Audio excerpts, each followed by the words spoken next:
नमस्कार, मी विठ्ठल भाडमुके. न्यूज 24 महाराष्ट्र लाईव्हच्या विधानसभेची रणधुमाळी या विशेष कार्यक्रमात आपलं सर्वांचं स्वागत आहे. आज आपल्या सोबत आहेत वैभव ठाकूर सर. खूप खूप आपलं स्वागत आहे. नमस्कार. वैभव ठाकूर हे नाशिक जिल्ह्यातील जो इगतपुरी मतदारसंघ आहे, विधानसभा मतदारसंघ, या विधानसभा मतदारसंघातून ते इच्छुक आहेत आणि आज आपण त्यांची पहिली मुलाखत घेतोय. नेमकं त्यांचं काय आहे, ध्येय धोरणं आहेत आणि त्यांना का राजकारणात येऊ वाटतंय. विशेष म्हणजे वैभव ठाकूर हे उच्च शिक्षित आहेत, त्यांचं चांगलं शिक्षण झालेलं आहे आणि जी उच्च शिक्षित मुलं आहेत, तरुण आहेत, तरुणी आहेत, ती राजकारणात आली पाहिजे, हा महत्वाचा मुद्दा आहे यामध्ये. वैभवजी, तुमचं स्वागत आहे. आज तुमची धन्यवाद. मुलाखत आम्ही घेतोय. जी, का नेमकं वाटलं, प्रथमतः आपला परिचय द्या प्रेक्षकांना आपल्या, की आपला परिचय काय आहे. बरं. मी वैभव ठाकूर. माझं पोस्ट ग्रॅज्युएशन झालं आहे कन्स्ट्रक्शन मॅनेजमेंटमध्ये. मी बॅचलर ऑफ मॅनेजमेंट स्टडीज केलं आहे HR कॉलेज मुंबईमधून. त्याच्यानंतर मी आमच्या कन्स्ट्रक्शन मॅनेजमेंटमध्ये आमच्या बॅचचा टॉपर होतो, इंडिया टॉपर होतो, मला 90% होते. त्याच्या व्यतिरिक्त माझ्या आजोबा जे आहेत यांनी ठाकूर समाजासाठी खूप चळवळी चालवल्या. म्हणजे आजोबांनी गेले 60 वर्ष आजपर्यंत जे काही केलं समाजासाठी खूप केलं. म्हणजे आजही आजोबा 90 आहेत. त्यांना आज जरी कोणाचा फोन आला की बाबा समाजात कुणाला तरी अडचण आहे, तर आजोबा म्हणतात चल बाबा गाडी काढा, मला जायचं आहे तिकडे, त्यांना गरज आहे माझी. तर त्यांच्याकडनं मला खूप प्रेरणा मिळते आणि त्यांच्यामुळे मी समाजकार्य काहीतरी करायचं या विचारधारणेने आलो. आणि विषय असा होऊन जातो की आमच्यासारखे सुशिक्षित वर्ग काय करतं, आम्ही जास्तीत जास्त इलेक्शन आलं की सुट्ट्या टाकतो आणि वेकेशन म्हणून बाहेर फिरायला जातो. बरोबर. किंवा इलेक्शन आलं काय नावं ठेवायची बाहेरून आणि मतदान पण नीट करायचं नाही. तर असं न करता म्हटलं बाबा आपण आतमध्ये जाऊन काहीतरी करायला पाहिजे, आपण इनिशिएटिव्ह घेतला पाहिजे. कारण सुशिक्षित वर्ग जेव्हा आतमध्ये येईल, आणि सुशिक्षित स्पेशली युवा पण, कारण एक युवा वर्गाचा काय विषय होऊन जातो ना साहेब, की त्यांना नेहमी एक त्यांच्यामध्ये पहिली गोष्ट धमक असते. बाकीच्यांमध्ये तर आहेच एक्सपिरियन्स वाईज, पण युवा नेतृत्व असं होऊन जातं की ते जिद्दीने जेवढं काम करू शकतात ती जिद्द खूप गरजेची आजच्या तारखेला प्रत्येक मतदारसंघात. फक्त आपल्याच नाही तर इतर मतदारसंघात देखील ती गरज आहे.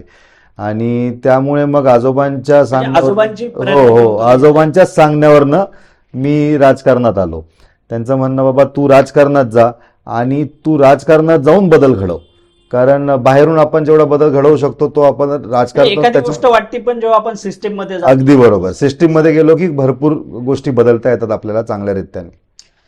तुमचा जो मतदारसंघ आहे इगतपुरी, खरं तर हा मतदारसंघ पूर्णतः आदिवासी बहुल भाग आहे. यामध्ये एकंदरीत काय वाटतं, काय व्हिजन घेऊन तुम्ही यामध्ये उतरणार आहात या मतदारसंघामध्ये?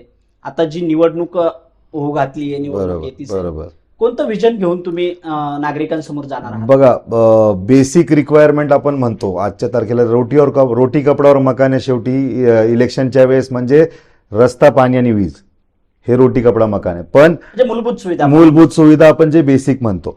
पण त्याच्या व्यतिरिक्त सगळ्यात जास्त म्हणजे आपला हा जो मतदारसंघ आहे याच्यात बेरोजगारी सगळ्यात जास्त आहे. त्याच्यात आपल्याकडे बेसिक हेल्थकेअर नाही आहे त्याच्या व्यतिरिक्त लोकांना पिण्याच्या पाणीच्या अडचणी आहेत. म्हणजे माझी विजन अशी आहे की मला इथे फूड प्रोसेसिंग युनिट्स टाकायचे आहेत. आपला नाशिक जिल्हा जो आहे तो फूड प्रोसेसिंगसाठी हा हब मानला गेला आहे. शेतकरी वर्ग जास्त असल्यामुळे आपल्याकडे हा ड्रायपोर्ट देखील झालेला आहे, नाशिकमध्ये डिक्लेअर केलेला आहे. पण तुम्ही बघाल तर बाहेरच्या कंपन्या सुद्धा नाशिकमध्ये आज इन्व्हेस्ट करतायत. इवन टाटा कंपनी नाशिकमध्ये यायचा प्रयत्न करते. तुमचे GNE झाले, अदानी ग्रुप झालं, रिलायन्स झालं, हे सगळे लोक नाशिकमध्ये येतात. आणि हे लोक फूड प्रोसेसिंग स्पेशली, कारण की काय होऊन जातं, आपला शेती व्यवसाय असल्यामुळे आपल्या ज्या गोष्टी आहेत ते हायली पेरिशेबल गुड्स म्हणतो आपण त्यांना, की ते 4 दिवसाच्या वर 5 दिवसाच्या वर जास्त टिकत नाही. म्हणून तो इकडे ड्रायपोर्ट येतोय. आणि माझी अशी इच्छा आहे की आपण आपल्या शेतकऱ्यांना योग्य तो भाव पण मिळून जाईल, प्लस त्यांना जर का आपण फूड प्रोसेसिंग युनिट टाकलं तर प्रत्येकाला एक बेसिक त्यांचं जे काम आहे त्याच कामात ते लोक जे व्यापाऱ्याला देत आहेत माल, त्यांचा व्यापाऱ्याला न देता ते स्वतःच जर का फूड प्रोसेसिंग युनिटमध्ये केलं किंवा त्याच व्यापाऱ्यांनी यांना 4 पैसे जास्त देऊन काम केलं तर त्याच्यानी नक्कीच मतदारसंघाला फायदा होईल.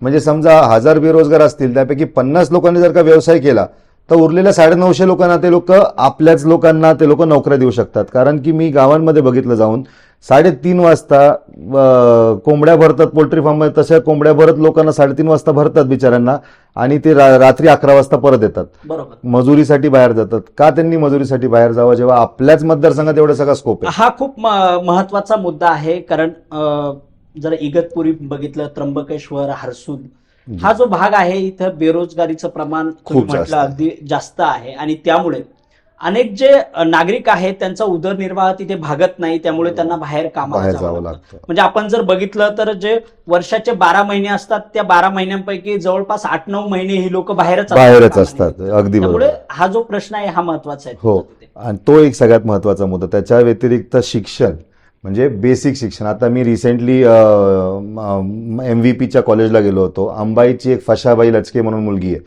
ती डुअल डिग्रीसाठी जोधपूर IIT ला सिलेक्ट झाली. आजच्या तारखेला जोधपूर IIT सिलेक्ट किंवा IIT सिलेक्ट होणं पण मजाक नाहीये. लोक किती पण डोनेशन द्यायला तयार होतं, पण IIT ऍडमिशन होत नाही. ही मुलगी कमीत कमी सुविधांमध्ये सुद्धा जर का IIT सिलेक्ट होऊ शकते, तर आपण जर का आपल्या पोरांना योग्य ते शिक्षणाची सुविधा करून दिल्या, तो योग्य प्लॅटफॉर्म दिला, योग्य संध्या मिळवून दिल्या, तर नक्कीच आपला पूर्ण मतदारसंघ खूप सुशिक्षित होईल.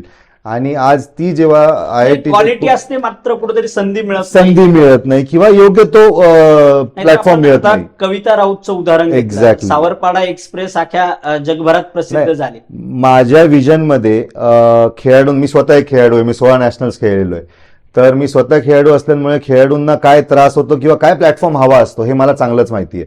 तर माझी अशी इच्छा आहे की आपण खेळाडूंसाठी योग्य तो प्लॅटफॉर्म निर्माण करावा आपल्या मतदारसंघात. आणि माझा शब्द आहे की पुढच्या 5 वर्षानंतर असं कुठलंच ऑलिम्पिक्स नसेल की जिथे इगतपुरी मतदारसंघातून एकतरी व्यक्ती जाणार नाही.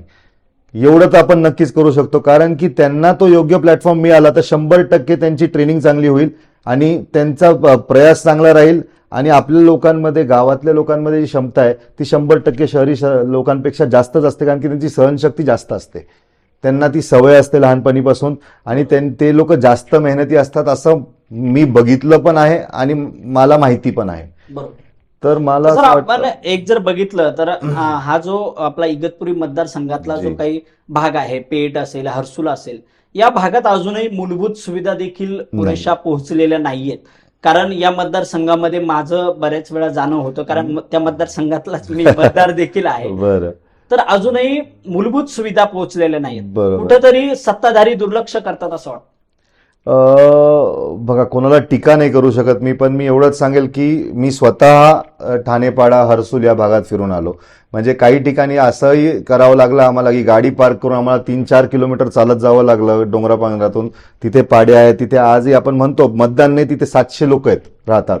आज 700 मतदान पण आहे ना, नाही काही तर 700 मतांसाठी तरी आपण काम करू शकलो असतो. बरोबर. जर का आपण याच्या आधीच्या सत्ताधारी पक्षाचा विषय काढू तर पक्ष नाही पण माणूस पण नाही. मला असं वाटतं एक माणुसकी खातर आपण लोकांसाठी मूलभूत सुविधा नक्कीच द्यायला पाहिजे, कारण त्यांच्याकडे प्यायचं पाणी नाही. आजही बिचारी माझी एक बहीण असेल किंवा एखादी प्रेग्नेंट बाई असेल, ते लोक आजही 1.5-2 किलोमीटर चालत जातात फक्त आणि फक्त प्यायचं पाणी आणण्यासाठी. तर आणि आपल्याकडे सगळ्यात जास्त पाणी आहे. तुम्ही तसं बघाल तर महाराष्ट्रात त्यातल्या त्यात सर्वात जास्त पाऊस आपल्याकडे पडतो. महाराष्ट्रात सर्वात जास्त धरण आपल्या जिल्ह्यात आहे, आणि तरी सुद्धा आपल्याला ती अडचण येत असेल ती खूप चुकीची गोष्ट आहे. आपल्याकडे प्रकल्पग्रस्तांचा त्रास आहे, तो तर खूप नंतरचा वेगळाच विषय झाला, तो तर अजून जास्त त्रासदायक आहे. पण त्याच्याहून जास्त महत्वाचं म्हणजे आपल्या लोकांना जे प्यायचं पाणी नाही मिळत किंवा बेसिक मूलभूत सुविधा आपण म्हणतो, रस्ते नाही आहेत, त्याच्यानंतर शाळा नाही. मी शाळांमध्ये गेलो, शाळा आहेत पण शाळेला टीचर नाहीये. हॉस्पिटल आहे, हॉस्पिटलमध्ये डॉक्टर नाहीये, औषधं नाही आहेत. आपल्या जे काही जिल्हा परिषद शाळा 4थी पर्यंत आहेत, चला 4थी पर्यंत जरी असल्या तरी एकच शिक्षक आहे, त्याच्या पलीकडे नाही आहेत. 2 शिक्षक ते पण नाही आहेत. कधी एक शिक्षक आला दुसरा नसतो, दुसरा आला तिसरा नसतो. यांना म्हणजे आपल्याकडे अडचणी काय की आपण मूलभूत सुविधा देताना सुद्धा त्रासदायक ठरतायत त्या, आणि त्याच्यासाठी आपल्याला नक्कीच काही ना काही जास्तीत जास्त काम केलं पाहिजे. आणि ह्या खूप सोप्या गोष्टी तसं पाहायला गेलं तर मी स्वतः जो विचार करतोय की मी मतदारसंघात नुसता आमदार निधी किंवा सरकारी निधी नाही तर CSR आणि NGOच्या मार्फत देखील मला मतदारसंघात खूप प्रगती करता येईल. आपलं मी तुम्हाला आधीच बोललो, आपला डी झोन आहे. डी झोन असल्यामुळे काय होऊन जातं की जर का तुम्ही बायकांच्या नावावर जरी कंपन्या उघडल्या तर त्याच्यात तुम्हाला 80% सबसिडी मिळते. आदिवासी बायकांना 80% सबसिडी आहे. त्याच्या व्यतिरिक्त तुम्हाला नॉर्मल जनरल ओपन ह्याच्यात सुद्धा सबसिडीज आहेत, कारण की तो रिझर्व्ह झोन आहे. तर मला असं वाटतं की प्रत्येकाला या महामंडळाच्या आपण योजनांच्या माहिती जरी दिल्या तरी त्यांची 100% प्रगती होईल. आजच्या तारखेला सरकारी अशा गव्हर्नमेंटच्या कर्ज योजना आहेत की ज्यात तुम्हाला 1 कोटीपर्यंत बिनतारण कर्ज मिळतं. या फक्त ती माहिती लोकांपर्यंत पोहोचणं खूप गरजेचं आहे. बरोबर. आता आपण जर बघितलं तर तिथे विद्यमान जे आमदार आहेत ती जी. हिरामण खोसकर आहेत काँग्रेस जी. पक्षाकडून. जी, तुमचं काय ठरलंय नेमकं, कोणत्या पक्षाकडून तुम्ही ही निवडणूक लढणार आहात? मला ही निवडणूक काँग्रेस पक्षाकडनंच लढायची आहे. म्हणजे खोसकर साहेब आहेत, जर का खोसकर साहेबांना पक्षाने तिकीट दिलं तर मी नक्कीच त्यांना समर्थन करेल. पण समजा खोसकर साहेबांना तिकीट नाही दिलं काही कारणास्तव, तर माझी इच्छा आहे काँग्रेस पक्षाने माझा विचार नक्कीच करावा. कारण की मी जी विजन घेऊन आलोय त्या विजननी 100% आपल्या मतदारसंघाचा जो गेल्या 20 वर्षात विकास नाही झाला तो या 5 वर्षात नक्कीच करून दाखवेन. पण मग जर तिकीट कुठेतरी नाकारलं गेलं तर अपक्ष म्हणून देखील तुम्ही उभं राहू शकतात. मी जे काय आहे ते माझ्या आजोबांच्या किंवा वडिलांच्या विचारांनी त्या विचार वारशावर नक्कीच करेल. हो, नक्की विचार करू शकेल मी. आपण बघितलं तर एक सध्या तुमच्यावर एक आरोप केला गेला जी, जी, जी. इगतपुरी मतदारसंघातल्याच काही नागरिकांनी हा. की तुम्ही बोगस आदिवासी आहात. खरं तर हा जो मतदारसंघ आहे आपला इगतपुरी मतदारसंघ हा आदिवासींसाठी आरक्षित मतदारसंघ आहे. 100%. तर हा एक तुमच्यावर बोगस आदिवासी म्हणून जो आरोप केला गेला त्याबद्दल तुमचं काय मत आहे? म्हणजे मला आश्चर्य वाटलं नाही बिलकुल, पण मी त्याच्यासाठी डॉक्युमेंट पण आणलेले आहेत. पण त्याच्या आधी मी तुम्हाला एक सांगतो, हल्ली काय झालंय, आदिवासीची एक संकल्पना लोकांच्या डोक्यात अशी आहे की आदिवासी माणूस हा गरीब असावा, याचे फाटके कपडे असावे आणि अशिक्षित असावा. का असं? का माझ्यासारखा सुशिक्षित आदिवासी का नसू शकतो? माझ्या आजोबांनी जी काही चळवळ चालवली ठाकूर समाजासाठी त्याचे फोटोग्राफ्स देखील मी तुम्हाला दाखवतो. त्याच्यात सुद्धा तुम्ही बघाल आजोबा गेले 60 वर्ष काम करताय समाजासाठी.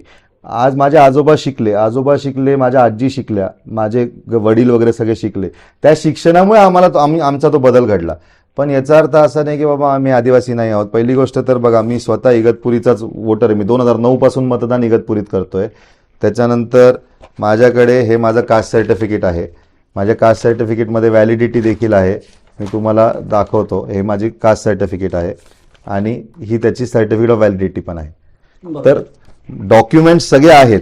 लोकांना असं वाटतं बाबा याला इंग्लिश येतं. मला कारण की 4 लोकांनी असं देखील विचारलं, तुला इंग्लिश येतं, तू चांगले कपडे घालतो आणि तू इतका असा हायफाय असल्यामुळे तू आदिवासी असूच नाही शकत. म्हटलं म्हणजे कुठेतरी संभ्रम निर्माण एक्झॅक्टली.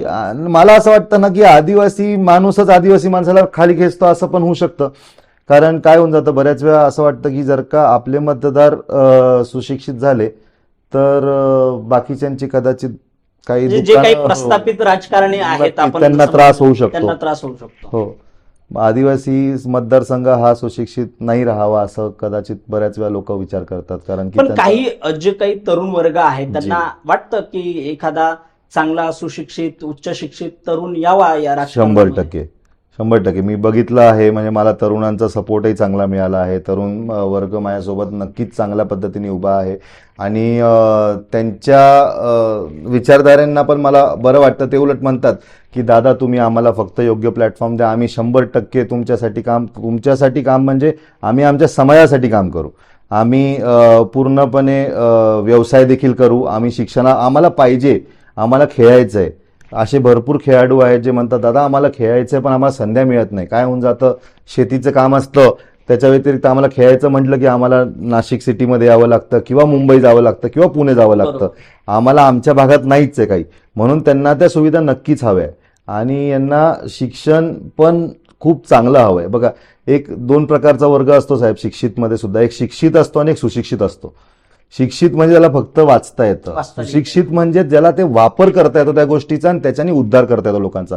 म्हणजे माझं विजन एकच आहे की मला माझ्या मतदारसंघाला इतकं पॉवरफुल बनवायचंय, इतकं सक्षम बनवायचंय की ते इतरांना सक्षम बनवू शकतील, मी असो का नसो. म्हणजे ही खूप इम्पॉर्टंट गोष्ट आहे. लोक आपण काय करून जातो, अनफॉर्च्युनेटली राजकारणात काय होऊन जातं की नको तो जास्त प्रबळ झाला तर बाबा तो उद्या उठून मला महाग पडेल. माझी इच्छा आहे की माझ्या मतदारसंघातला प्रत्येक व्यक्ती, तो कुठल्याही जातीचा असो, तो इतका सक्षम झाला पाहिजे की त्यांनी पुढच्या 4 पिढ्यांना सक्षम केलं पाहिजे. बरोबर. नाही, यामुळेच कुठंतरी आपण बघतोय की साहजिकच काही दडपणाखाली आपले बांधव मागे असतात 100%. आता ते दडपण न कुठं मागे हे करता त्यांनी पुढे गेलं पाहिजे. 1001% पुढे गेलं पाहिजे. आणि त्यांना बऱ्याच ठिकाणी आम्ही फेसबुक आणि यूट्यूबच्या माध्यमातून तुम्ही पैसे कसे कमवू शकतात रोजगारच्या हिशोबाने मी असे 10-12 शिबिरं पण घेतले आणि महामंडळाची थोडीफार माहिती दिली. काय होऊन जातं, आपला समाज जो मागे पडलेला आहे ना, त्या समाजात सगळ्यात मोठी अडचण काय होऊन जाते, आपल्याला बेसिक गुन्हा काय असतो किंवा या गुन्ह्याच्या काय गोष्टी आहेत त्याचे माहिती नसते. त्याच्यामुळे कोणी बोललं मी तुझ्यावर केस टाकेल तर समोरचा घाबरून जातो आणि आदिवासी माणूस गप्प बसतो. बरोबर. तर त्यांना या गोष्टींची माहिती पण पोचली पाहिजे. त्याच्यामुळे ते पण माझे शिबिरं घेणं चालू आहे की बाबा तुम्हाला जे बेसिक गोष्टी आहेत, बेसिक कायदे आहेत त्याची माहिती असली पाहिजे. लोकांना बेसिक कायद्यांची जरी माहिती आली तरी लोकांना त्रास नाही होत. पण काय होऊन जातं, नको नको तो मोठा आहे त्याच्यासमोर आपण कसं बोलायचं म्हणून पण माणूस दाबला जातो. पण मला असं वाटतं की आपला वर्ग पुढे आलाच पाहिजे. त्यांनी शिक्षणात पुढे नाव केलं पाहिजे, त्यांनी UPSC MPSC करायला पाहिजे, त्यांनी व्यवसाय उघडायला पाहिजे आणि 100% त्यांना ते मजबूत करण्यासाठी आपण जे काही सरकारच्या पण योजना आहेत, सरकारच्या लोनच्या योजना आहेत त्या देखील आपण त्यांच्यापर्यंत पोहोचवूया. सत्ताधाऱ्यांकडून असं सांगितलं जातंय की सर्वात जास्त निधी हा आमच्या इगतपुरी मतदारसंघात आलेला आहे, अनेक बरोबर. विकास कामं झालेली आहेत. आता तुम्ही दौऱ्यांच्या माध्यमातून बघताय, खरंच बरोबर. विकास कामं दिसतायत तुम्हाला? तर खरंच विकास झाला असता तर मला गाडी माझी एका ठिकाणी लावून 4 किलोमीटर पुढे चालत जावं नसतं लागलं. खरंच विकास झाला असता तर मी माझ्या बहिणींना डोक्यावरती हांडा घेऊन 2.5 किलोमीटर चालताना बघितलं नसतं. खरंच विकास झाला असता तर सरकारी दवाखान्यात लोक जातात तर ते खाली हात परत आले नसते. औषधं नसतात, औषधं घेण्यासाठी याला त्याला फोन लावावा लागतो, तेव्हा जाऊन लोक म्हणतात हां ठीक आहे थांबा आहे. आमच्याच ओळखीचे एक जण आहे, मी नाव नाही घेणार, त्यांनी औषध मागितलं, ते म्हणे नाही संपलंय म्हणे. त्यांनी एक फोन लावला, मग तो फोन त्यांच्याकडे गेला, ते म्हणे हो म्हणे 3 बाटल्या आहेत, एक बाटली घेऊन जा. म्हणजे हे खूप चुकीचं चालू आहे. आणि खरंच विकास झाला असता तर या अडचणी आल्याच नसत्या साहेब. मला असं वाटतं की विकास हा योग्य झाला पाहिजे आणि हा मतदारसंघाचा झाला पाहिजे. हा इतरांचा म्हणजे आपण म्हणतो ना की नुसतं नेत्यांचा विकास होण्यापेक्षा तर मतदारसंघाचा विकास होणं खूप गरजेचं आहे. आपण शेवटच्या प्रश्नाकडे येऊयात. जर तुम्ही निवडणूक लढवली, जी जे तुमचे काही जे विषय आहेत, तुम्हाला जर काँग्रेसने तिकीट दिलं जी तर तुम्ही निवडणूक लढवली, जी. तर तुम्ही या मुलाखतीच्या माध्यमातून मतदारांना, नागरिकांना काय आवाहन करू इच्छिता? मला मतदारांना एकच सांगायचं आहे की एक सुशिक्षित उमेदवार आलाच पाहिजे. नुसतं सुशिक्षित नाही तर एक असा उमेदवार असला पाहिजे ज्याच्याकडे विजन आहे आणि जो तुमच्या भल्यासाठी विचार करतोय. आणि नुसतंच आपला रस्ता किंवा मूलभूत सुविधा नाही तर त्याच्या व्यतिरिक्त रोजगारासाठी, व्यवसाय उपलब्धीसाठी, या सगळ्या गोष्टींसाठी जो काम करतोय त्याला तुम्ही निवडा. फक्त मलाच नाही तर माझ्या व्यतिरिक्त अजून कुणी असेल असा विचार करणारा तुम्ही तुमच्या हिशोबाने नक्कीच विचार करा. पण मी एकच बोलू इच्छितो की आपल्याला मी तुमच्याच घरातला व्यक्ती आहे हेच समजा. आणि मी आदिवासी पण आहे. लोकांनी जे काय माझ्याबद्दल सांगितलं आहे हे बिलकुल खोटं आहे, सरासर खोटं आहे. माझ्याकडे डॉक्युमेंट्स आहेत, मी डॉक्युमेंट देखील दाखवले. पण फक्त माझी प्रगती झाली माझ्या शिक्षणामुळे. तर माझी अशी इच्छा आहे की माझ्या मतदारसंघातला प्रत्येक भाऊ बहीण सगळ्यांच्या शिक्षण खूप चांगल्या पद्धतीने झाले पाहिजे आणि त्या प्रत्येक गोष्टीसाठी मी प्रत्येकाला नक्कीच मदत करेल. धन्यवाद तुमचे. धन्यवाद साहेब. तुम्ही वेळात वेळ काढून आलात. वैभव ठाकूर यांनी इगतपुरी मतदारसंघात जर समजा निवडणूक लढवली तर त्यांचं व्हिजन काय आहे त्यांनी या ठिकाणी मांडलेलं आहे आणि अगदी चांगलं व्हिजन आहे. खरं तर आपण बघतोय की अनेक जे काही लोकप्रतिनिधी असतात फक्त मूलभूत सुविधा देणार यावरच त्यांचं व्हिजन चालू असतं, मात्र काही त्या पलीकडे काय देऊ शकतो आपण, आणि आपला जो मतदारसंघ आहे, जो आदिवासी बहुल भाग आहे, या आदिवासी बांधवांना आपण पुढे कसं घेऊन जाऊ शकतो हे त्यांनी या ठिकाणी मांडलेलं आहे. आज इथेच थांबूयात, पुन्हा भेटूयात नवीन पाहुण्यांसोबत. तोपर्यंत पाहत राहा News 24 महाराष्ट्र लाईव्ह. धन्यवाद.